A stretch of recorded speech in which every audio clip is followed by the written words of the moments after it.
Hi friends, welcome to my channel. ఈరోజు మనం ఎంతో టేస్టీగా ఉండే టమాటా పచ్చడి ఎలా చేయాలో నేర్చుకుందామండి. ఈ టమాటా పచ్చడి వేడి వేడి అన్నంలో నెయ్యి వేసుకొని తింటే అదిరిపోతుంది కదండి. ఒకసారి ప్రాసెస్ ఎలా చేయాలో చూద్దాం. ఫస్ట్ ఒక ప్యాన్ తీసుకొని 2 స్పూన్స్ ఆయిల్, ఒక 15 పచ్చిమిర్చి యాడ్ చేసుకొని బాగా మగ్గే వరకు వేయించుకుందామండి.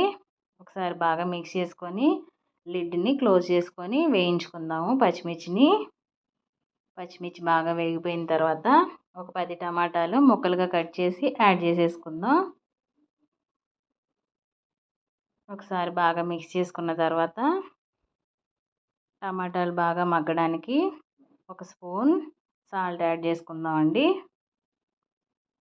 సాల్ట్ యాడ్ చేసుకుంటే త్వరగా మగ్గిపోతాయి కదా. తర్వాత చిన్న సైజు చింతపండు యాడ్ చేసుకోవాలి. యాడ్ చేసుకున్న తర్వాత ఒకసారి బాగా మిక్స్ చేసుకొని ఒక 10 మినిట్స్ పాటు లిడ్ క్లోజ్ చేసి ఉడకబెట్టుకుందాం. టమాటా ముక్కలు ఉడికిపోయే వరకు. ఒక 10 నిమిషాల తర్వాత ఇలా నాకు వాటర్ బయటకు వచ్చింది. టమాటాలు బాగా మగ్గిపోయినాయి. ఇప్పుడు ఈ స్టేజ్లో కొంచెం వెల్లుల్లి, కొంచెం జీలకర్ర యాడ్ చేసుకొని ఒక మిక్సర్ గ్రైండర్లోకి తీసేసుకొని మిక్సీ పట్టేసుకోవాలి. ఇప్పుడు ఇంకో ప్యాన్ తీసుకొని పోపు పెట్టుకుందామండి. ఒక 2 స్పూన్స్ వరకు ఆయిల్ యాడ్ చేసుకొని కొంచెం ఆవాలు, కొంచెం పచ్చిశనగపప్పు,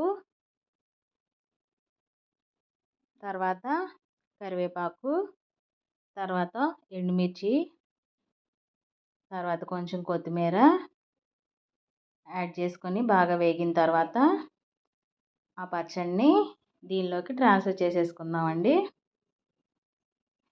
ఒకసారి పోపు మొత్తం పచ్చడికి పట్టేలాగా ఒకసారి బాగా మిక్స్ చేసేసుకొని సర్వింగ్ బౌల్లోకి తీసుకొని సర్వ్ చేసేసుకుందాం. అంతే, ఎంతో టేస్టీగా ఉండే టమాటా పచ్చడి రెడీ అయిపోయిందండి. ఈ పచ్చడి వేడి వేడి అన్నంలో నెయ్యి వేసుకొని తింటే అదిరిపోతుంది కదండి.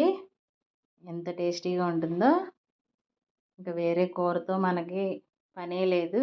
ఎంత బాగుంటుందో పచ్చడితో తింటే.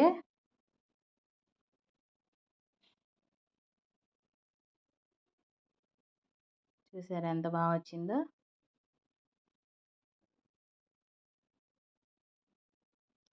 మీకు కనుక వీడియో నచ్చితే ప్లీజ్ లైక్, షేర్, సబ్స్క్రైబ్.